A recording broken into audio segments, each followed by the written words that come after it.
Hello అండి, ఇవాళ నేను తోటకూర పులుసు కూర చేసుకుంటున్నాను.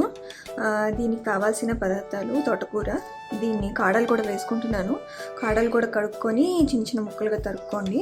సో దాంతోపాటు మీరు పచ్చిశనగపప్పు ఒక 2 గంటలు నానబెట్టుకొని ఉంచుకోండి. దీనికి పచ్చిశనగపప్పు వేస్తే చాలా బాగుంటుంది.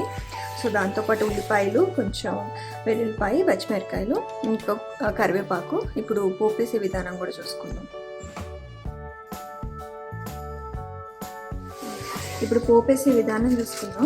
కొంచెం పచ్చిశనగపప్పు, కొంచెం మినపప్పు, కొంచెం ఆవాలు, కొంచెం జీలకర్ర, కొంచెం కరివేపాకు,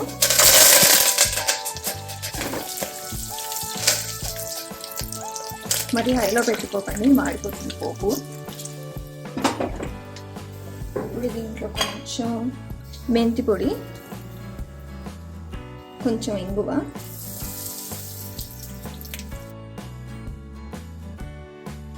ఇప్పుడు పచ్చిమిరపకాయలు వేసుకుందాం. ఇప్పుడు కొంచెం వెల్లుల్లిపాయలు దంచుకోండి జస్ట్.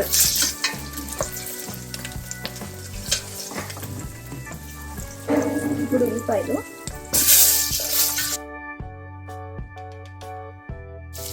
ఇప్పుడు చూసారు కదా కొంచెం వేగింది. మరీ ఎక్కువ వేయించుకొని అవసరం లేదు, ఎందుకంటే మనం ఉల్లిపాయలతో పాటు మనం తోటకూర వేసుకొని ఉడికించుకుంటాము. సో కొంచెం లైట్గా వేయించుకొని అంతే.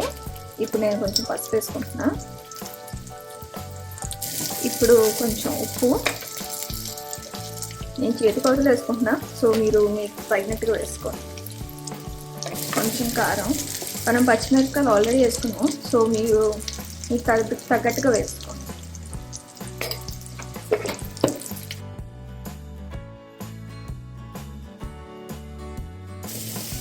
తోటకూర వేసుకోండి.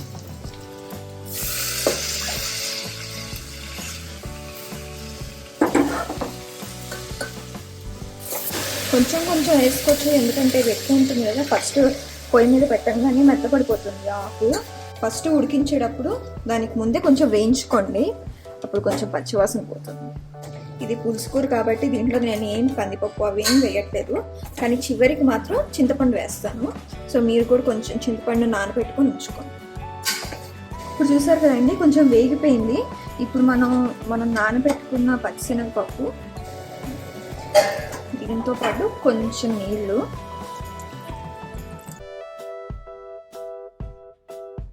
కొంచెం కలుపుకున్న తర్వాత మూత పెట్టుకొని కొంచెం హైలో పెట్టుకొని 3 విజిల్స్ వచ్చే వరకు ఉంచుకోండి. ఆకుకూరే కాబట్టి తొందరగానే ఉడుకుతుంది. చూసారు కదా మొత్తం అంతా ఉడికిపోయింది.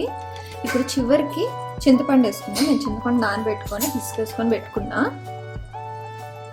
చింతపండు లేకపోతే దీనికి అసలు టేస్టే రాదు. ఒక చిన్న సైజు నిమ్మకాయ అంత చింతపండు తీసుకొని నానబెట్టుకోండి.